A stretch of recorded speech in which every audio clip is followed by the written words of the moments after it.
তো যাই হোক, এখন কিছু কিছু শিল্পীদেরকে অনলাইনের মাধ্যমে বুক করতে বলছে এবং গোপনীয়ভাবে ডাকছে, অডিশনও করছে। দুটো অডিশন হয়ে গেল।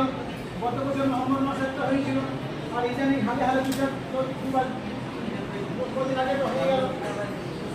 সংগঠন তৈরি হয়েছিল যে নিয়োগ করা হচ্ছে, না বললে যেটা পাওয়া যাবে আটকানো যাবে না। যেভাবে ফোনের মাধ্যমে আমাদেরকে পরীক্ষার মাধ্যমে পরীক্ষা ধরা পড়েছে, সেই জন্যই আমাদের দাবি যাতে আমাদেরকে প্রকাশ্যে ফর্ম দেওয়া হয়, ফর্ম ফিল আপ করে যেমন করে উচ্চত করা হয়েছিল সেইভাবেই আমরা চাইছি নতুন করে আমার দেওয়ার ক্ষেত্রে ফর্ম দেওয়া হোক এবং অডিশনের মাধ্যমে শিল্পী যাচাই করা হোক।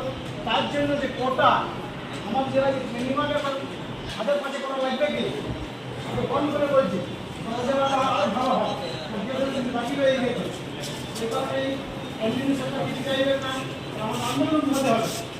আন্দোলন না করলে যেমন বাচ্চা ছেলেরা না কান্দে আমার দুধ দেয় না, যে আমার শিল্পী বুঝেছি কি আমার চাহিদা আমার আকাঙ্ক্ষা না করলে সরকার কিছু চাইবেন না। সেই জন্য আমাদের একত্রিত হয়ে যে ঘোষণা করা হয়েছে আগামী 28শে আগস্ট সময় করে আমাদের দাবিগুলো বলা, তার পরবর্তীকালে আমাদের 24শে সেপ্টেম্বর মুখ্যমন্ত্রীর কাছে আছে, সেখানেও আমাদের যেতে হবে। বেশি বেশি সংখ্যায় যত লোক যাবে আমাদের যেতে হবে। এবং তার আগে যেটা বলেছেন 24শে এবং 25শে আগস্ট সমিতিরা যখন সারা সংসদে সেখানে ভোটিং আকার হয়, কমিশন ঘোষণা করেছেন যারা যারা যদি ইচ্ছুক তারা নাম দিতে বলেছে। নিশ্চয়ই আপনারা সময়টা খুবই কম, কারণ এই সময় কাজের সময় যাই না যত পারবে সেটা, তবু এটা আগে ভাগ করলে আর ভালো হয়তো। কারণ একটা যে প্রতিনিধি আকার সম্মেলন হয় তো প্রকাশ্য আকার সম্মেলন হয় না, প্রতিনিধি কিছু আগের কথা যাওয়ার কথা ঘরের কাজকে বাগায় নিয়ে সবাই চাষিজীবী সবাই ঘরের কাজকে বাগানে যেতে হবে। সেই কারণেই বলবো যার যার যেতে ইচ্ছুক তারা দ্রুততার সাথে নামটা দেবেন।